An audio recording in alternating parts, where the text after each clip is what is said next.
시민단체의 외피를 쓴 진보당 계열 전지의 정영희 후보에 대해 민주당이 공천 철회 카드를 만지작거린다고 합니다. 하지만 두 후보에 대한 공천 철회로 끝날 일이 아닙니다. 민주당이 경기 동부연합, 통진당의 후예인 진보당과의 선거연대를 파기하지 않으면 결국 자신들도 종북의 길로 가는 것이나 마찬가지입니다. 종북 세력과의 선거연대 파기가 답입니다. 비례대표 후보 한두 명 공천 취소한다고 해서 종북 동맹 수렁에서 벗어날 수 없습니다.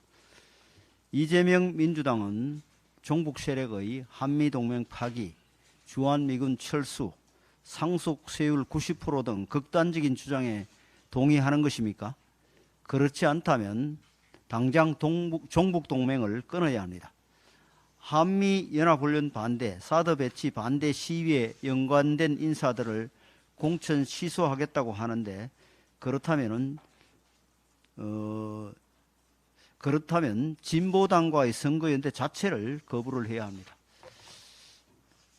진보당과의 종북동맹은 그대로 두고 한두 사람 자른다고 하는 것은 결국 몸통만 남겨두고 꼬리만 자르겠다는 것과 다르지 않습니다. 종북 세력은 현재 기성 정당을 숙주로 삼아 제도권에 진입을 결의했던 23년 전 군자 산하의 약속에 따른 국회 입성 프로젝트를 진행 중입니다. 과거 민노당을 장악했던 것도 그 프로젝트의 결과였고 이제 방탄연대가 절실한 이재명 대표의 약점을 잡고 민주당을 장악하겠다고 나선 것도 그런 의도입니다. 지금이라도 선거연대를 파기하지 않으면 민주당은 민노당의 전철을 밟게 될 것입니다. 신원보증을 잘못 쓰면 연대 책임을 져야 합니다. 민주당이 선거연대 파기하지 않고 종북 세력의 국회 입성을 위한 숙주 역할을 한 결과 22대 국회가 그들의 방미 종북 선전선동의 장으로 활용된다면 민주당 또한 책임을 회피할 수 없을 것입니다. 민주당은 종북 세력의 국회 입성 신원보증인 노력을 당장 중단해야 할 것입니다. 그렇지 않으면 종북 동맹의 숙주 역할을 한 죄로 역사의 심판을 받게 될 것이라는 것을 명심해 주시기 바랍니다.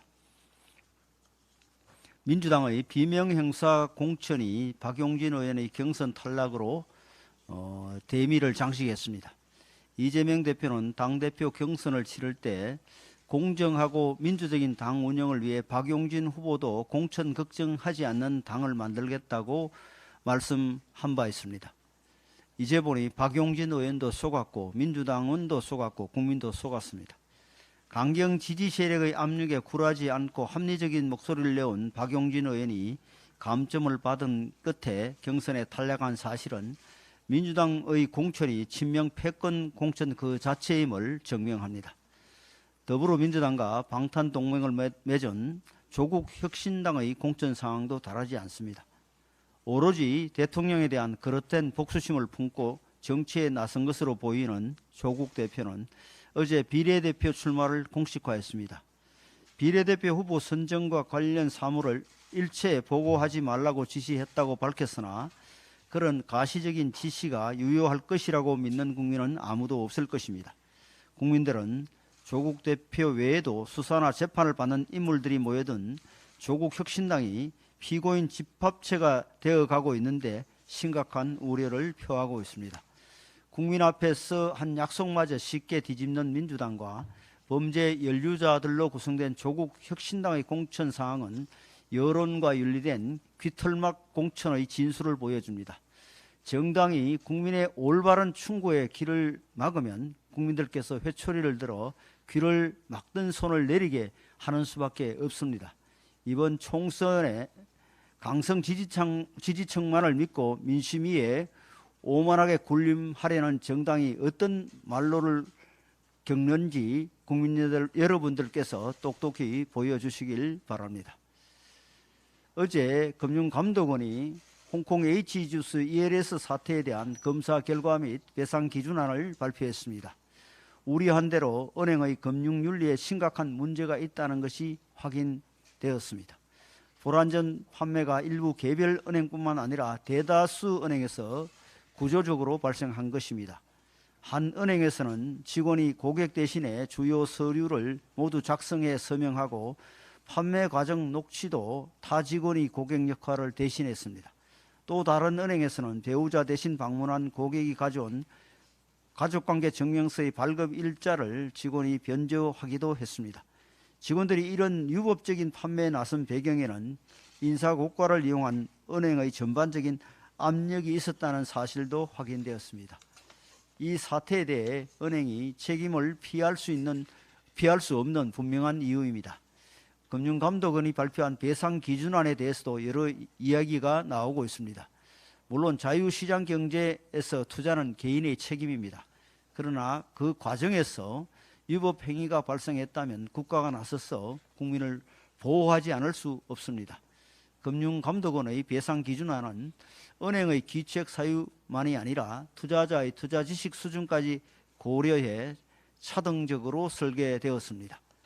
은행의 판매 의무 위반과 사후조치 여부를 종합적으로 따지고 투자자 본인에게도 투자 결정의 책임을 따지기 때문에 금융감독원이 경제 질서 안에서 해법을 찾으려 노력한 흔적이 보입니다. 이제는 은행이 성의 있게 응답해야 할 때입니다. 각 은행은 금융감독원의 배상 기준안을 수용하고 합리성의 최대 범위까지 손실을 책임지겠다는 자세로 고객들에게 배상안을 제시해야 합니다. 뿐만 아니라 고위험 상품 불안전 판매를 앞으로 어떻게 건절할 것인지 경영상의 대책도 내놓아야 합니다. 오늘날의 은행을 키운 것은 국민의 땀과 눈물이 깃든 월급 통장이었습니다. 책임지는 경영으로 국민의 신뢰를 소중히 생각하는 모습을 보여주시길 바랍니다.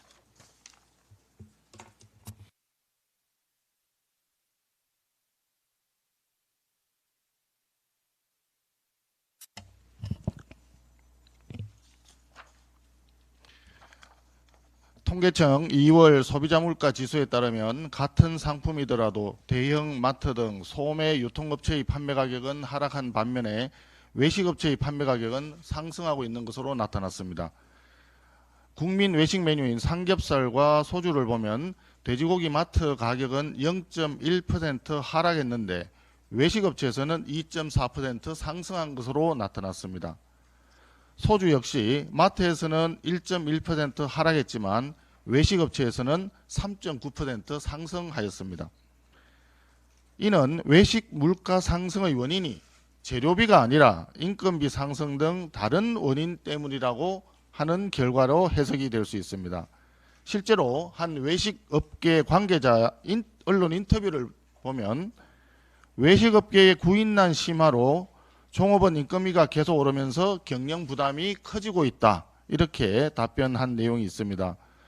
이 같은 현상은 결국 문재인 정부 시절 자행되었던 소득 주도 성장이라는 궤변으로 우리 경제를 왜곡시킨 부작용이 지금까지도 계속되고 있다는 현상으로 보입니다.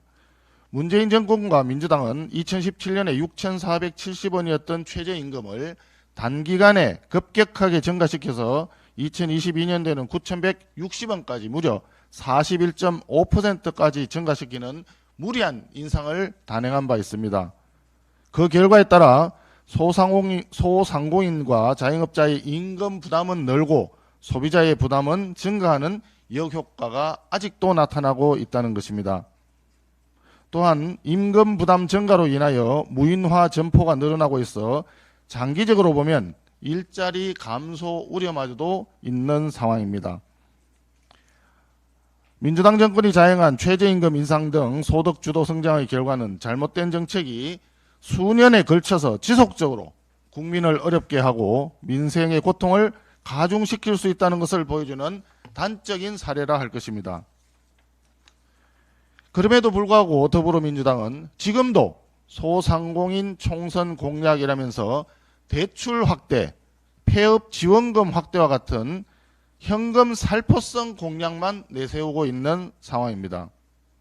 이 같은 포퓰리즘 공약을 내세우기보다는 무리한 최저임금 인상으로 소상공인을 어렵게 했던 점부터 국민 앞에 사과하고 잘못을 인정하는 것이 올바른 도리라 할 것입니다.